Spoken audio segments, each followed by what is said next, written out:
우리 예수님과 유대인들 사이에 논쟁이 계속되고 있습니다. 자, 우리 앞에 성경에서 보았듯이 예수님이 유대인을 마귀의 자식이라고 말씀한 거예요. 너희는 너희 아비 마귀에서 났다. 자, 아마 유대인들이 엄청난 모욕감을 느꼈을 거예요. 자, 그러니까 그들도 이에 상응하면서 예수로 하여금 사마리아 사람이다. 이단적인 사람이다. 그런 뜻이죠. 또 귀신 들렸다. 너야말로 마귀에 속해가지고 지금 마귀 얘기를 하고 있는 거다. 이런 식으로 아주 모욕적인 공격을 합니다. 자, 그런 가운데 예수님이 이런 말씀하시는 거 51절에 보니까 진실로 진실로 너에게 이르노니 사람이 내 말을 지키면 영원히 죽음을 보지 아니하리라. 자, 근데 이 말씀이 또 이제 유대인들에게는 꼬투리가 되는 거죠. 우리가 말하는 것이 내가 귀신 들렸다는 게 옳지 않냐. 사람이 어떻게 죽지 않느냐. 아브라함도 죽었고 선자들 다 죽었는데 그러면 내가 그렇게 대단한 자냐 하면서 53절 마지막에 너는 너를 누구라 하느냐. 도대체 내가 누군데 이렇게 묻습니다.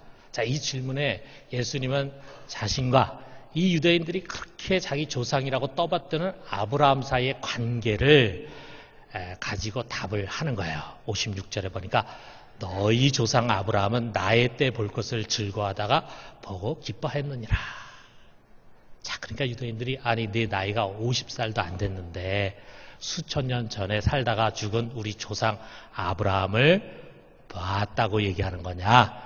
그러니까 예수님이 뭐라고 대답합니까? 58절에 진실로 진실로 너에게 이르노니 아브라함이 나기 전부터 내가 있느니라. 나는 아브라함이 나기 전에, 아니 이 세상이 만들어지기 전에 태초부터 있었던 하나님이다 라고 하는 말씀이죠. 자, 그러니까 이 말을 들은 유대인들이 더 이상 참지 못하고 돌을 들고 일어나가지고 예수님 던져서 죽이려고 합니다. 그래서 예수님은 숨으셔가지고 그 성전에서 나가셨다. 이것으로 이제 그동안 유대인과의 논쟁이 끝이 나게 됩니다. 자, 여기서 이 유대인들이 도저히 이해할 수 없었던 말씀, 영원히 죽음을 보지 아니하리라. 자, 이거를 우리가 한번 상고해 봐요. 여러분, 우리 모두는 자신에게 주어진 인생을 살아갑니다.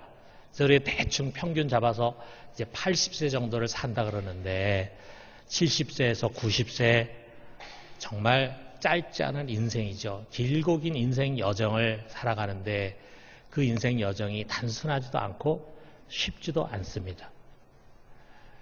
한 번밖에 없는 삶의 기회인데 어떻게 하면 좀 잘 살 수 있을까? 잘 살고 싶다. 그런 게 우리 사람들의 바람 아니겠어요? 그래서 참 야베스의 기도가 가슴에 와닿습니다. 우리 역대상 4장 10절에 야베스가 기도했는데 옛날 개역 성경이 더 잘 번역이 된 것 같아요. 그래서 소개하면 원컨대 주께서 내게 복의 복을 더하사 나의 지경을 넓히시고 주의 손으로 나를 도우사 나로 환난을 벗어나 근심이 없게 하옵소서. 아마 육신을 가지고 살아가는 사람이라면 누구나 다 이런 바람이 있을 거예요. 나로 환난을 벗어나 근심 없게 하옵소서. 자, 그런데 여러분, 우리가 이런 인생 여정에서 누구에게나 떨칠 수 없는 두려움이 있습니다. 사람마다 자기가 처해 있는 환경이 다 다르잖아요. 사람마다 자기가 겪는 어려움과 고난이 다 다르지만 우리 모두가 다 동일하게 넘어야 하는 산이 있습니다. 바로 죽음이라고 하는 것입니다. 어찌 보면 우리는요, 일평생 이 죽음에 대한 두려움을 품고 살아갑니다. 어떤 때는 그것을 강하게 의식하기도 하고 어떤 때는 그냥 무의식 세계 속에 그 두려움이 잠재되어 있어요. 우리 대부분 사람들은 평균 연령이 80이니까 80세까지는 그냥 무난하게 살겠지 다 이렇게 생각하면서 삽니다. 자, 그런데 어느 날 여러분 하나님이 오늘 밤에 내가 네 영혼을 취하리니 그렇게 하면은요 훨씬 이른 나이에 끝날 수 있습니다. 자, 우리가 대부분은요 이게 평소에 얼마나 바쁘게 살아갑니까? 그러다 보니까 이런 것을 깊이 생각하지 못하고 삽니다. 자, 그러다가 누군가의 장례식장에 가게 되면은 죽음에 대해서 좀 더 진지해집니다. 특별히 우리 교인들에게 장례식 가서 예배드리면서 장례와 관련된, 죽음과 관련된, 내세와 관련된 그런 찬양을 부르게 되면은 더 많이 숙연해지죠. 특별히 아주 가까이 지내다가 세상을 떠난 가족이라든지 또는 우리 교우들에 대해서는 우리가 문득문득 이런 생각이 나요. 참 엊그제까지 함께 말하고 함께 웃고 같이 식사도 하고 같이 일도 하고 그랬던 게 눈에 선한데 지금 그는 어디에 가 있을까? 참 죽음이라는 그 휘장 너머에 어떤 세계에 들어갔을까? 거기서 지금 무엇을 하고 있을까? 여러분, 분명 죽음은 모든 사람들에게 참 신비하면서도 두려운 세계입니다. 우리 역시 자신에게 주어진 운명의 순서를 따라서 그 세계로 한 발짝 한 발짝 지금 다가가고 있어요. 언젠간 우리 모두가 그 죽음의 휘장 앞에 서는 날이 올 것입니다. 그때 여러분 어떤 반응을 갖게 될 것 같습니까? 여러분, 내가 교회 생활 지금까지 몇 년을 했다.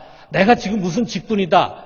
여러분, 이런 가식의 옷들을 다 벗어버리고 우리가 진실한 마음으로 한번 생각을 해봐요. 나는 죽음 앞에 설 자신이 있는가? 죽음의 휘장을 통과한 나에게 과연 환한 빛과 함께 낙원이 펼쳐질까? 아니면 어둡고 두려운 수월의 세계에 빠져들지 않을까? 여러분 어떻습니까? 목사는요, 장례 예배를 드리잖아요. 설교를 하잖아요. 그럴 때 사실을 이야기하기보다는요, 목회적인 차원의 설교를 하게 돼요.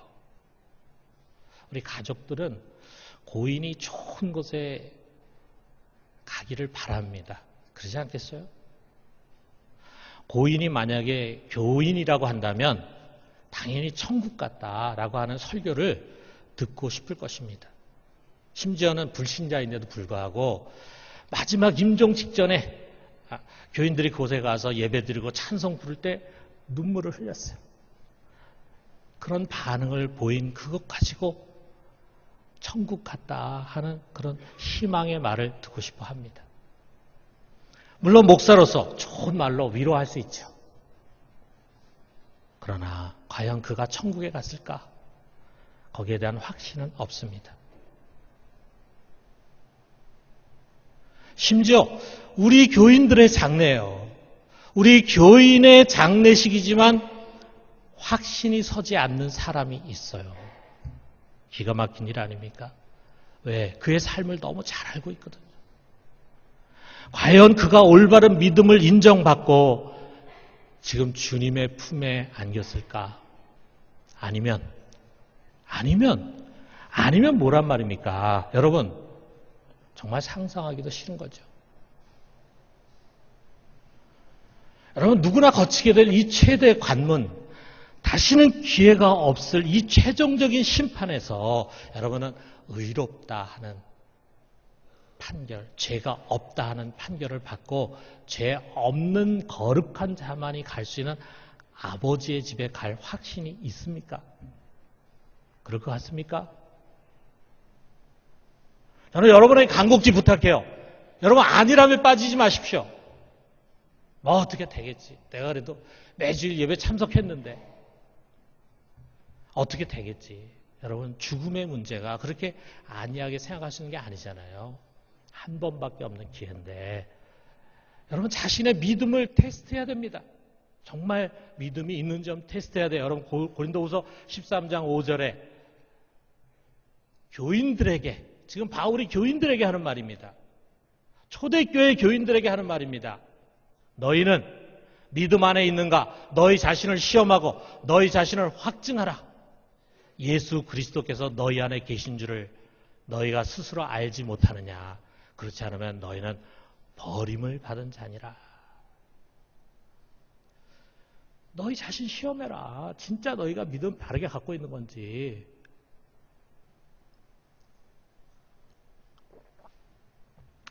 한 미국 목사님이 자기 딸 이야기를 하는 걸 제가 들었습니다.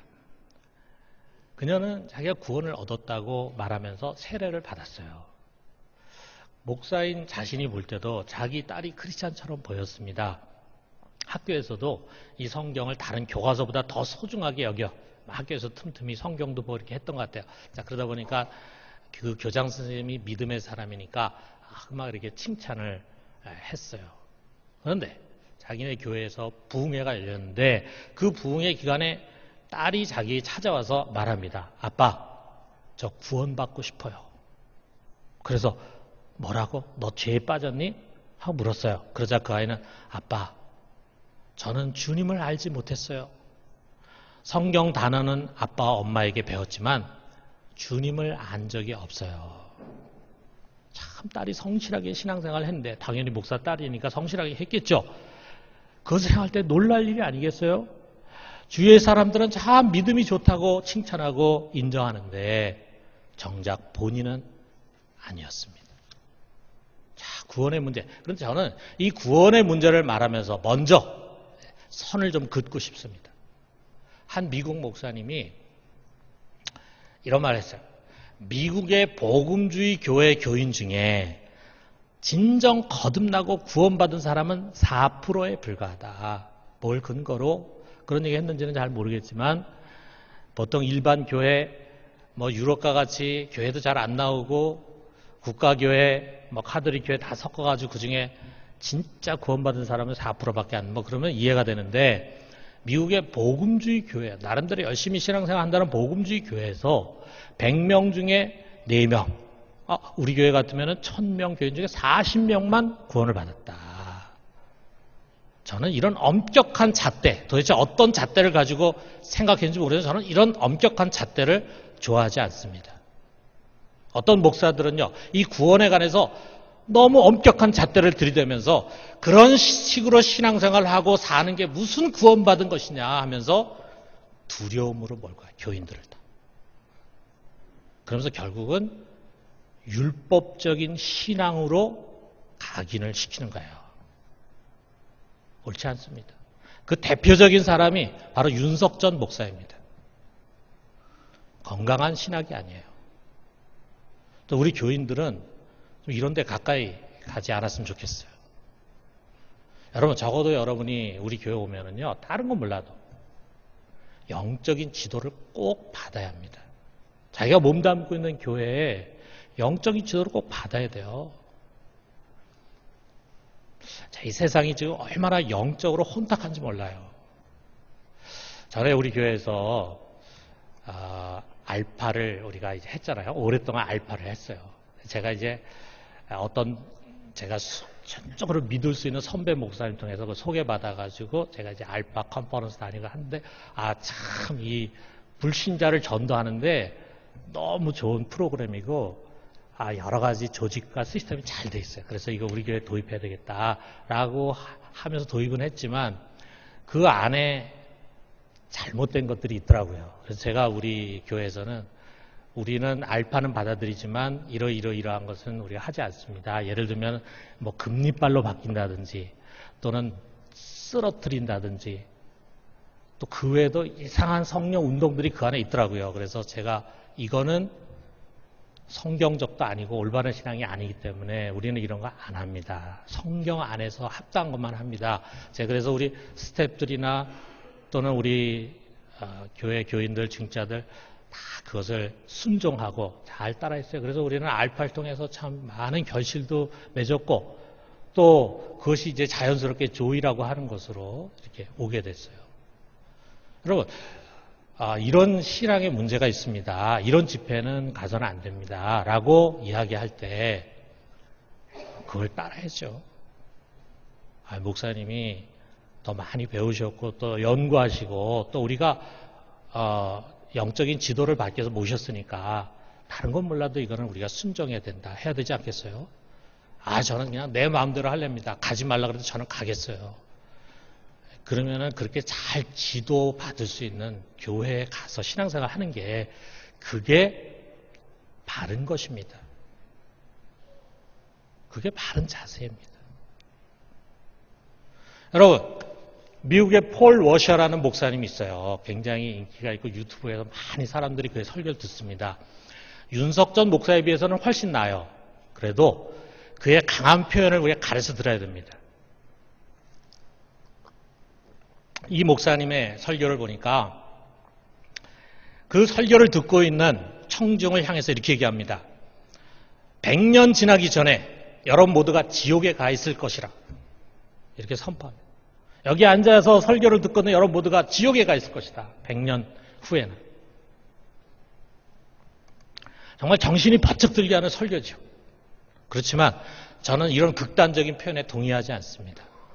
오늘날 시대가 너무 세속화되어 있고 우리 신앙이 좀 약해지고 그러다 보니까 아주 극단적인 메시지들이 너무 영향을 끼쳐요. 사람들은 그런 얘기에 솔깃하고 그런 얘기를 쫓아다닙니다. 자, 그런데 우리가 또 반대편도 한번 생각을 해봐요.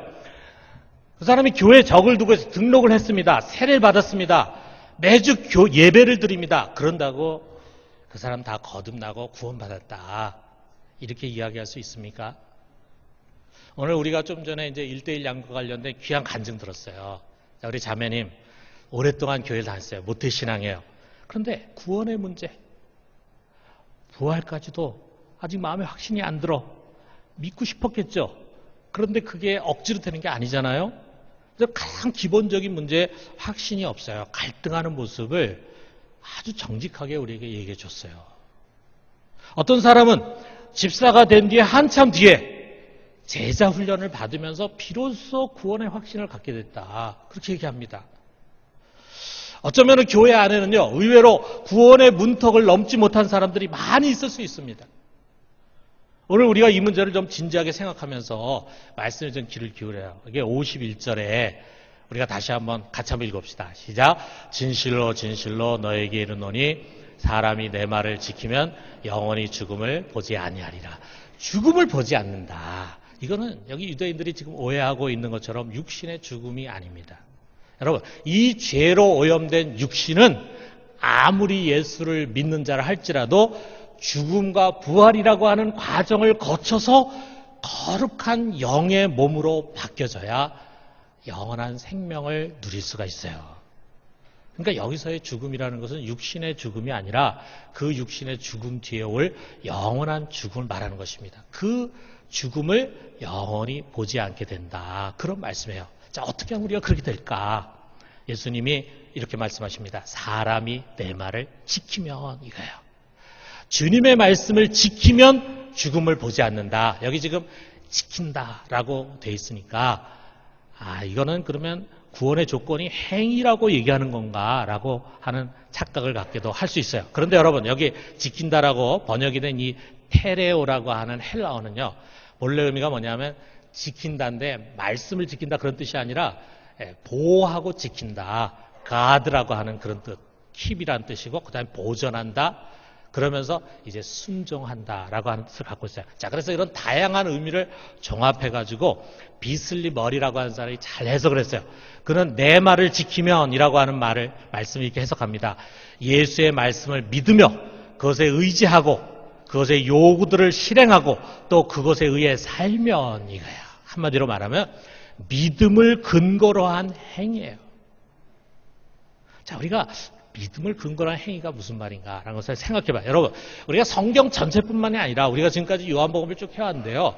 예수님도 구원과 영생의 조건은 분명히 하십니다. 요한복음 6장 47절에 보니까 진실로 진실로 너에게 이르노니 믿는 자는 영생을 가졌나니. 누가 영생을 갖느냐? 믿는 자가 영생을 가져요. 우리 영생의 조건이 뭐냐? 믿음입니다. 믿음, 행위가 아니에요. 오직 믿음으로 우리는 구원을 받습니다. 자, 근데 우리가 한번 생각해 봐요. 내가 믿음이 있어요. 믿음이 있는 것 같아요. 그런데 과연 내 속에 있는 믿음이 구원받을 만한 믿음인가? 우리가 이것을 생각해야 합니다. 혹시나 우리가 지금 현세적인 믿음에 머물러 있는 것이 아닌가? 오늘날 우리 한국뿐만이 아니라 세계 교인들이 가장 많이 현혹되는 것이 바로 이 현세적인 믿음이에요. 내가 사업을 하다가 그만 부도의 위기에 몰렸는데 집사람하고 또 나하고 열심히 가서 철야하고 새벽기도하고 이렇게 하는 가운데 하나님이 도와주셔가지고 기가 막힌 길이 열렸다. 이건 고칠 수 없는 병인데 기도하는 가운데서 병이 낫다. 여러분 이런 체험 참 중요해요. 정말 중요합니다. 그러나 그런 체험을 했다 할지라도 그것은 아직 현세적인 믿음이에요.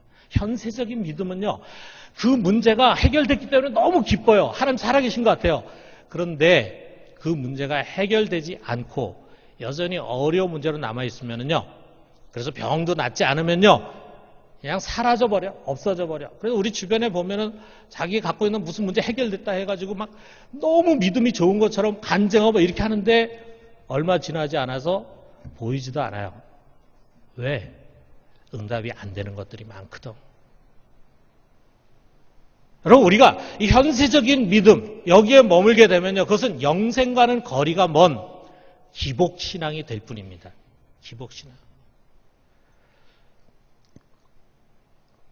여러분, 우리의 믿음은 분명한 대상과 내용이 있어요. 믿음의 대상은 뭡니까? 오직 예수 그리스도이십니다. 믿음의 내용은 무엇입니까? 예수 그리스도가 누구냐라고 하는 거예요. 그는 아브라함이 있기 전에 영원 전부터 계신 말씀이신 하나님, 로고스 하나님이세요.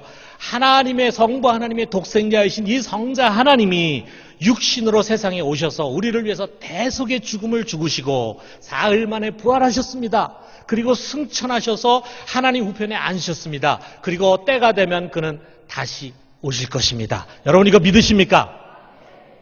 예, 우린 믿습니다. 그런데 우리가 그 다음을 생각해 봐요. 우리 중에 많은 분들은요, 오랫동안 교회를 다니면서 이 내용이 귀에 못이 박히도록 들었습니다. 모태신앙인 사람들은요, 주일학교 때부터 계속 들은 이야기가 바로 이런 이야기입니다. 그러나 그 고백이 그저 지적인 동의일 수 있어요. 지적인 동의. 자, 여러분, 이순신 장군이요, 임진왜란 때 명량해전에서 단 12척의 배를 가지고 133척의 외적 함대를 싸워가지고 대승을 거뒀습니다. 저도 우리 한국 사람이라면 아마 이거 알고 있을 거예요. 그리고 믿고 있을 거예요. 그러나 이것은 그냥 지적인 동의에 불과합니다. 여러분, 우리가 예수 그리스도의 십자가 사건을, 부활의 사건을 그냥 이렇게 동의하고 아멘할 수 있어요. 이런 지적인 동의의 문제가 뭡니까? 삶에 아무런 변화가 없어요. 이거는 올바른 것이 아닙니다. 여러분, 올바른 믿음은 반드시 성령으로 예수가 주라고 고백하는 것입니다. 성령으로만이 예수를 주라고 고백할 수 있다. 고린도전서 12장에서 분명히 말씀하고 있어요. 성령이 아니고는 예수를 주라고 할 수 없다. 자, 이런 고백은 성령이 우리 안에 임재하심으로 가능합니다. 이것을 우리가 성령 세례라고 말하고 있어요. 성령이 내 안에 오셔서 그 성령으로 우리가 예수를 주라고 고백하는 거예요. 그 성령에 의한 믿음은 내 안에 확신을 줍니다. 아울러서 크고 작건 삶의 변화를 수반합니다. 무엇보다도 여러분, 그 변화 중에 가장 첫 번째가 뭐냐면 우리로 하여금 영적인 사람이 되게 합니다. 영적인 사람. 사람이 내 말을 지키면 이 말씀처럼 말씀을 가까이 하고 그리고 그것을 믿고 그리고 순정하려고 하는 것입니다. 여러분, 우리가 예수를 믿는다고 하면서 교인이라고 하면서 예배드리기 싫어하고 기도와 성경에 흥미가 없다면은 우리가 어떻게 그 사람 영적인 사람이라고 말할 수 있겠어요? 그렇잖아요, 여러분. 하나님은 영이시니 예배하는 자가 영으로 예배드려야 했는데 그 영이신 하나님을 만나고 믿고 고백한다고 하는데 예배드리는 것을 좋아하지 않고 성경도 안 읽고 기도 생활 안 해. 그 영적인 사람입니까? 또 거룩한 영이 내 안에 오시면요, 자연히 나를 거룩하게 만들어 가려고 합니다. 성화를 시켜 가려고 합니다. 그런데 어떻게 우리가 믿는다고 하면서 아무런 가책을 느끼지 않고 세속적인 가치와 죄의 습관에 여전히 머무를 수 있다는 말입니까? 여러분, 우리가 구원의 잣대를 엄격하고 세밀하게 말하다 보면 율법주의에 빠지게 돼요. 그렇게 할 수는 없지만 적어도 이것은 내 믿음이 과연 구원받을 믿음인가를 분별하는 단순한 표지들입니다. 여러분, 이런 것들이 내 삶에서 저도 변화로 일어나지 않는다면요, 여러분 자신의 믿음에 대해서 한번 고민해 볼 필요가 있어요. 자, 그런데 이런 믿음이 형성되는 과정은요, 사람마다 다릅니다. 어떤 사람은 전혀 예수를 믿지 않았는데 어느 집회에 참석해가지고 거의 며칠 동안 말씀 듣고 기도하고 하는 가운데 거기서 막 확 변하고 체험을 하고 하면서 이 분명한 믿음을 가질 수 있어요. 그런데 어떤 사람은 어려서부터 교회를 다니는데 예배도 꼬박꼬박 참석하는데 이런 믿음이 전혀 없을 수 있습니다. 저는 어려서부터 이제 교회를 다녔어요. 그런데 아무런 자기 체험도 없고 또 성찰도 없이 그냥 주일학교 선생님들이 가르쳐주는 그냥 앵무새처럼 이야기하는 그런 교인이었어요. 그런 교회 생활했습니다. 그러다가 고등학교 2학년 여름방학 때 어떤 계기가 주어졌어요. 그러면서 야, 내 신앙 엉터리다 라고 하는 것을 깨달았어요. 그리고 내가 정말 하나님을 만나야 되겠다. 내가 정말 믿음을 가져야 되겠다는 갈망이 내 안에 일어났어요. 그래서 마침 방학 때였기 때문에 매일 교회 가서 기도했습니다. 매일 교회 가서 성경 읽었습니다. 때로는 기도가 잘 안 될 때도 있고 때로는 성경이 이해가 안 되고 졸음이 올 때도 있었지만 어떻게든지 나는 하나님을 만나야 된다. 어떻게든지 나는 거듭나야 된다. 그런 믿음을 가지고 도전을 했어요. 그런 가운데 거듭남의 확신을 갖게 됐습니다. 자, 그런데 돌아보면은요, 그게 다가 아니에요. 그 뒤로도 얼마나 많이 제가 회의에 사로잡히기도 하고 흔들렸는지 몰라요. 그 믿음의 뿌리를 내리는 데는 그 뒤로도 더 많은 시간들이 필요했습니다. 저는 여러분에게 묻겠어요. 여러분, 오늘 밤에 여러분의 인생의 종말이 만약 온다고 할 때 여러분은 영원히 죽음을 보지 않으리라고 믿으십니까? 그 죽음의 휘장 너머에 환하고 밝은 낙원의 길이 열릴 것이라는 것을 확신하십니까? 여러분, 만약에 자신이 없다면 저는 여러분에게 분명히 권합니다. 이 문제는 지금 여러분에게 많은 인생의 문제들이 찾아와 있지만 그 어떤 것보다도 가장 중요하고 긴급한 것입니다. 이걸 뒤로 미루지 마세요. 하나님이 오늘 밤에라도 우리를 찾아올 수 있습니다. 여기에 먼저 시간과 열정을 투자하십시오. 여러분, 어떤 사람 만나가지고 그저 사형리 가지고 한번 영접 기도하는 것으로 이런 구원의 확신이 주어지지 않습니다. 확실한 구원의 믿음을 갖기 위해서는요, 집중이 필요해요. 집중. 집중적으로 말씀 읽고 기도하고 훈련받고 교육받는 것이 꼭 필요합니다. 그래서 저는 여러분에게 권하고 싶어요. 여러분 먼저 조의에 꼭 참석하십시오. 오래된 교인도 상관없어요. 예, 우리 교회에 오래된 교인이 있어요. 집사님이 있는데 조의가 생기기 전부터 우리 교회를 다니셨기 때문에 조의에 꼭 들어올 이유가 없어서 안 들어오시다가 자기가 전도한 사람이 조의를 들으니까 열정이 대단하죠. 그래서 자기도 같이 이제 그 전도자를 위해서 들어왔어요. 그런데 조의 교육을 받으면서 계속 저에게 얘기해요. 목사님, 이 좋은 것을 왜 우리 교인들이 듣지 않습니까? 여러분 중에 아직 이 부분에 있어서 확신이 없다면 조의를 들으십시오. 조의를 들으신 분이라 할지라도 다시 들으십시오. 그러나 조의를 받았다고 해서 다 해결되는 것이 아닙니다. 그것은 이제 겨우 씨가 심겨진 것에 불과해요. 여기서 스톱하면 여러분 싹도 나지 않습니다. 뿌리도 내려지지 않습니다. 1:1 양육을 받으세요. 여러분, 우리가 참 개인 교사를 모시고 내 신앙을 점검받는다는 거, 이게 쉬운 일이 아니죠. 얼마나 큰 축복입니까? 누군가 믿음이 좋으신 분이 나를 이렇게 점검해주고 나를 코치해주고 그래서 나의 구원의 문제, 나의 여러 가지 신앙의 문제를 가이드해 줄 수 있다는 거 얼마나 귀합니까? 어서 우리가 믿음의 뿌리가 내려지는 거예요. 그런 다음에 여러분 제자훈련을 도전하십시오. 저는 물론 제자훈련을 통해서 믿음을 가진 분들이 더 큰 믿음을 가지고 더 크게 헌신하고 하는 것을 많이 봅니다. 그러나 제자훈련 다른 무엇보다도 구원의 확신을 갖게 해줍니다. 신앙의 기초를 단단하게 해줘요. 그런 면에서는 아주 탁월한 훈련입니다. 그러나 여러분 모두가 다 그런 것은 아닙니다. 지난 15년 동안 우리가 제자훈련을 했는데 돌아볼 때 제자훈련을 받고 나서 교회를 떠난 사람도 있어요. 신앙생활 안 하는 사람도 있어요. 훈련의 과정이 잘못된 것이 아니라 그가 제대로 훈련받지 못한 것입니다. 여러분 어떤 훈련 코스를 맞춰도 그것이 그저 직접인 성장에 그치고 내면의 확신에 이르지 못할 수 있어요. 공부를 하니까 뭘 많이 안 것 같은데 책을 많이 읽으니까 전에 알지 못했던 것을 깨달았는데 그런데 내면의 확신에는 오지 못해. 그때는 무엇이 필요합니까? 기도해야 합니다. 기도. 여러분 기도가 중요합니다. 기도 가운데서 신비한 역사들이 일어나고 나도 모르게 내 속에 확신이 생깁니다.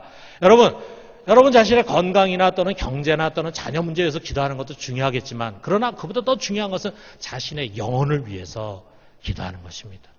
주님, 왜 내게는 아무런 확신이 없습니까? 왜 나는 여전히 죽음이 두렵습니까?